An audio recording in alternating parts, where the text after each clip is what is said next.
നമസ്കാരം. കൊല്ലം സുധിയുടെ ഭാര്യ രേണുവിനെ അറിയാത്തവർ വിരളമായിരിക്കും. കഴിഞ്ഞ കുറേ നാളായി സോഷ്യൽ മീഡിയയിലെ ചർച്ചാ വിഷയമാണ് രേണു. ദാസേട്ടൻ കോഴിക്കോടുമായുള്ള ഒരു റീൽ വീഡിയോ വൈറലായതോടെയാണ് രേണു സോഷ്യൽ മീഡിയയിൽ താരമായി മാറിയത്. ഇതിന് പിന്നാലെ നിരവധി വിവാദങ്ങളും വിമർശനങ്ങളും രേണുവിനെ തേടിയെത്തി. അതിനിടെ മലയാളത്തിലെ ഏറ്റവും വലിയ റിയാലിറ്റി ഷോയായ ബിഗ് ബോസിലേക്കും രേണു എത്തി. സോഷ്യൽ മീഡിയ താരമായ രേണു സുധി അടുത്ത കാലത്തായി തുടർച്ചയായി വിവാദങ്ങൾ വേട്ടയാടുകയാണ്. രേണു സുധിയെ വിമർശിക്കുന്നവരുടെ എണ്ണം അനുദിനം വർദ്ധിക്കുകയാണ്. എങ്ങനെയും റീച്ച് നേടാനുള്ള രേണുവിന്റെ ശ്രമങ്ങളാണ് പലപ്പോഴും വിവാദത്തിൽ കലാശിക്കുന്നത്. ബിഗ് ബോസ് സീസൺ 7-ലെ മത്സരാർത്ഥിയായി മികച്ച പ്രേക്ഷക പിന്തുണ നേടിയ രേണു സുധിക്ക് പിന്നീട് ആ പിന്തുണ നഷ്ടപ്പെടുന്നതാണ് കണ്ടത്. സഹായിച്ചവരെ തള്ളി പറഞ്ഞുകൊണ്ടുള്ള രേണുവിന്റെ പ്രസ്താവനകളാണ് വലിയ വിമർശനത്തിനിടയാക്കിയത്. കൊല്ലം സുധിയുടെ മകൻ കിച്ചു സുധി തന്റെ ജീവിതകഥ വീഡിയോയിലൂടെ വെളിപ്പെടുത്തിയതിന് പിന്നാലെ രേണു സുധിക്കെതിരെ വലിയ വിമർശനങ്ങളാണ് ഉയരുന്നത്. താൻ കുട്ടിക്കാലത്ത് നേരിട്ട ഒറ്റപ്പെടലും അവഗണനയും ഒക്കെയാണ് കിച്ചു വീഡിയോയിൽ പങ്കുവച്ചത്. പിന്നാലെ സുധിച്ചേട്ടന്റെ മരണവുമായി ബന്ധപ്പെട്ട് സോഷ്യൽ മീഡിയയിൽ പ്രചരിക്കുന്ന ആരോപണങ്ങൾക്കെതിരെയും രേണു സുധി പ്രതികരിച്ചിട്ടുണ്ട്. ഇപ്പോഴിതാ പുതിയ ആരോപണവുമായി രംഗത്തെത്തിയിരിക്കുകയാണ് രേണു സുധി. ആൽബം സംവിധായകൻ വിപിൻ ലാലിനും വ്ളോഗർ ഷെഫീന ബീവിക്കുമെതിരെയാണ് ഗുരുതര ആരോപണവുമായി രേണു സുധി രംഗത്തെത്തിയത്. തന്റെ ഇന്റിമേറ്റ് രംഗങ്ങൾ ചിത്രീകരിച്ചു പോൺ സൈറ്റിൽ ഇടാനായിരുന്നു ലക്ഷ്യമെന്ന് രേണു സുധി പറയുന്നു. ഭാഗ്യം കൊണ്ടാണ് അവിടെ നിന്ന് രക്ഷപ്പെട്ടതെന്നും ഷെഫീന ബീവി എനിക്ക് എതിരെ കൊട്ടേഷൻ കൊടുത്തിരിക്കുകയാണെന്നും രേണു സുധി കൂട്ടിച്ചേർത്തു. നേരത്തെ തന്റെ ആൽബം മുടങ്ങാൻ കാരണം രേണുവാണെന്ന് ആരോപിച്ച് വിപിൻ ലാൽ രംഗത്തെത്തിയിരുന്നു. രേണു ലഹരി ഉപയോഗിച്ചത് ആൽബം ചിത്രീകരണത്തിന് തടസ്സമായി എന്നും അദ്ദേഹം പറഞ്ഞിരുന്നു. ഇതിന് പിന്നാലെയാണ് പ്രതികരണവുമായി രേണു സുധി രംഗത്തെത്തിയത്.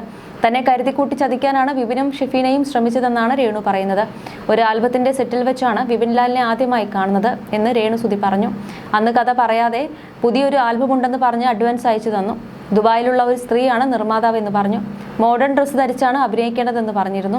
വസ്ത്രങ്ങൾ അയച്ചു തന്നാൽ ഇട്ട് നോക്കി കംഫർട്ടാണെങ്കിൽ മാത്രം ധരിച്ച് അഭിനയിക്കാമെന്നാണ് താൻ പറഞ്ഞതെന്നും രേണു കൂട്ടിച്ചേർത്തു. ആൽബം ഉണ്ടെന്ന് മാത്രമേ പറഞ്ഞിരുന്നുള്ളൂ. സീനൊന്നും വിവരിച്ചു തന്നിരുന്നില്ല. ഇയാൾ വോയിസ് നോട്ട് അയച്ചിടും. തിരക്കായതുകൊണ്ട് അതൊന്നും കേട്ടിട്ടില്ല. പക്ഷേ കേട്ടെന്ന് വരുത്തി തീർക്കാൻ അതിനൊക്കെ ഞാൻ ലൈക്ക് ചെയ്തു, രേണു പറഞ്ഞു. അയച്ചു തന്ന വസ്ത്രങ്ങൾ ട്രയൽ ചെയ്ത് നോക്കാൻ വിപിൻ ലാലിന്റെ വീട്ടിലാണ് പോയത്. അയാളുടെ ഭാര്യയും അപ്പോൾ അവിടെ ഉണ്ടായിരുന്നു. തന്ന വസ്ത്രം കംഫർട്ട് അല്ലാതിരുന്നതിനാൽ അവരോട് അക്കാര്യം പറഞ്ഞു എന്നും എന്നാൽ സീനൊന്നും പറയാതെ പാർട്ടി നടക്കുമ്പോൾ ഡാൻസ് കളിക്കണമെന്ന് മാത്രമാണ് പറഞ്ഞതെന്നും രേണു വെളിപ്പെടുത്തി.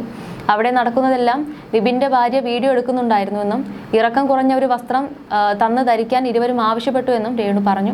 വിപിൻ എന്നെ എടുക്കുന്ന ഒരു സീൻ ഷൂട്ട് ചെയ്യാമെന്ന് പറഞ്ഞപ്പോൾ തനിക്ക് കംഫർട്ട് അല്ലാത്തതിനാൽ പറ്റില്ലെന്ന് പറഞ്ഞു എന്നും എന്നാൽ ദാസേട്ടനും മറ്റുള്ളവരെല്ലാം എടുക്കുന്നുണ്ടല്ലോ, എന്താണ് വിപിൻ എടുത്താൽ പ്രശ്നമെന്ന് അവർ ചോദിച്ചെന്നും രേണു പറയുന്നു. വൈറൽ മുന്തിരി വെച്ച് വിപിൻ കടിച്ചെടുക്കുന്നത് പോലൊരു സീൻ ഷൂട്ട് ചെയ്യാമെന്ന് പറഞ്ഞപ്പോഴും താൻ വഴങ്ങിയില്ല എന്നും രേണു പറഞ്ഞു. ലിപ് ലോക്ക് ചെയ്യാനും ഇന്റിമേറ്റ് രംഗങ്ങൾ ചെയ്യാനും അയാളും ഭാര്യയും നിർബന്ധിച്ചു. എന്റെ വീഡിയോ എടുത്ത് പോൺ സൈറ്റിൽ ഇടാനായിരുന്നു അവരുടെ പദ്ധതി. അന്നേ ദിവസം താൻ മദ്യപിക്കുകയോ സിഗരറ്റ് വലിക്കുകയോ ചെയ്തിട്ടില്ല. മീഡിയക്കാരാണ് എന്നെ രക്ഷിച്ചതെന്നും രേണു സുധി പറഞ്ഞു. അതേസമയം തന്നെ രേണു സുധി തന്റെ മൂന്നാം വിവാഹത്തെക്കുറിച്ചും നേരത്തെ ഒരു വീഡിയോയിൽ പറയുകയുണ്ടായിരുന്നു. എല്ലാവരെയും പോലെ പലവിധ ഫീലിംഗ്സ് ഉള്ള ആളാണ് ഞാനും. വിവിധ മാനസികാവസ്ഥയിൽ ഇരിക്കുമ്പോഴാകും മോശം കമന്റുകൾ വരുന്നത്. അങ്ങനെ കമന്റ് ഇടുന്നവരെ പിന്നെ ഞാൻ പൂവിട്ട് പൂജിക്കണം. പിന്നെ ഒറ്റപ്പെട്ടുവെന്ന തോന്നൽ എനിക്കില്ല. ഒരുപാട് ജനങ്ങൾ എനിക്കൊപ്പമുണ്ട്. പേഴ്സണലി നോക്കുകയാണെങ്കിൽ ചിലപ്പോഴൊക്കെ ഒറ്റപ്പെട്ടുവെന്ന് തോന്നാറുണ്ട്, രേണു പറഞ്ഞു. ഇനിയൊരു വിവാഹമുണ്ടായാൽ മക്കളുടെ സമ്മതം ചോദിക്കുമോ എന്ന ചോദ്യത്തിന് മറുപടി താരം നൽകിയിരുന്നു. വീണ്ടും ഒരു വിവാഹം എന്നതിനെക്കുറിച്ച് മുമ്പ് ഞാൻ കിച്ചുവുമായി സംസാരിച്ചിട്ടുണ്ട്. അന്ന് അവൻ പറഞ്ഞ മറുപടി അമ്മയുടെ ഇഷ്ടമെന്നാണ്. ഇനി വിവാഹം കഴിക്കണമെങ്കിൽ കിച്ചുവിൻ്റെയും ഇളയ മകൻ്റെയും സമ്മതമുണ്ടെങ്കിൽ മാത്രമാകുമോ എന്ന് ചോദിച്ചാൽ എനിക്ക് താല്പര്യമുണ്ടെങ്കിൽ ഞാൻ വിവാഹം കഴിക്കും. മക്കളുടെ സമ്മതം അതിന് ആവശ്യമില്ല. അവരല്ലല്ലോ, ഞാനല്ലേ വിവാഹം കഴിക്കുന്നത്.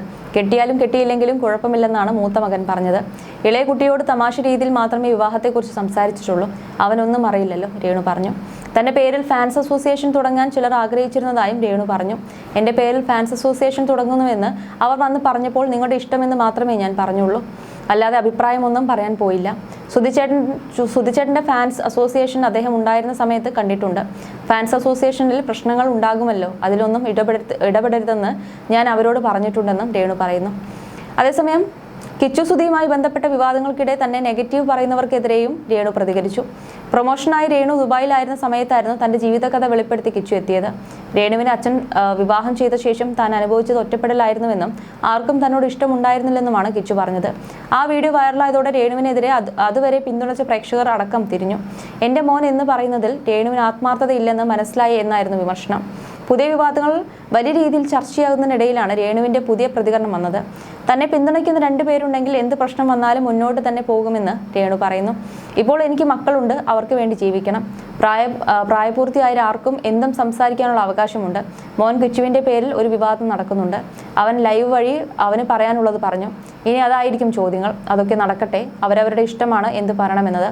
നമ്മുടെ ഇഷ്ടം നമ്മൾ പറയുന്നു. അതുപോലെ അവൻ പ്രായപൂർത്തിയായ കുട്ടിയാണ്. എൻ്റെ ഇളയ മകൻ ഒരു കൊച്ചുകുട്ടിയാണ്.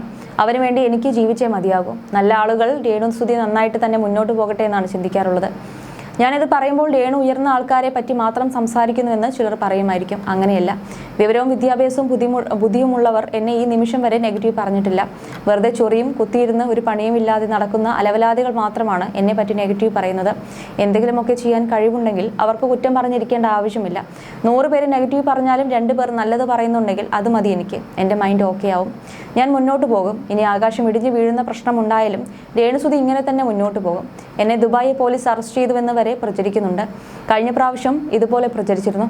മദ്യപിച്ച് വഴിയിൽ കിടന്ന രേണുവിനെ ദുബായ് പോലീസ് അറസ്റ്റ് ചെയ്തു എന്നായിരുന്നു അന്ന് പ്രചരിച്ചത്. ഉദ്ഘാടനവും അതോടൊപ്പം പ്രൊമോഷനും ചെയ്യാൻ വേണ്ടിയാണ് ഞാൻ ദുബായിൽ വന്നത്. അതെൻ്റെ വരുമാന മാർഗമാണ്. നമുക്ക് ജീവിക്കണമെങ്കിൽ പണം വേണമല്ലോ. ഫോൺ തുറന്നാൽ രേണുസുതി, ഇൻസ്റ്റാഗ്രാം തുറക്കാൻ പറ്റില്ല. ഫേസ്ബുക്കിലും രേണുസുതിയുമായി ബന്ധപ്പെട്ടുള്ള വിവാദം. എന്നെ കുറ്റം പറയുന്നവർക്ക് ആഗ്രഹമുണ്ട് ഇവരുടെ മുഖം ഇതുപോലെ വരണമെന്ന്. പക്ഷേ നടക്കുന്നില്ല. ഞാൻ ഇൻസ്റ്റാഗ്രാമിൽ സബ്സ്ക്രിപ്ഷൻ തുടങ്ങിയിട്ടുണ്ട്. 3 ലക്ഷമാണ് മാസ വരുമാനം. എൻ്റെ വളർച്ച ഉൾക്കൊള്ളാൻ പറ്റുന്നില്ല. ടിപ്പിക്കൽ മലയാളീസ്, അതാണ് സത്യം. രേണുസുതി എന്ന പേര് പറയുന്നവർക്കെല്ലാം റീച്ചാണ്.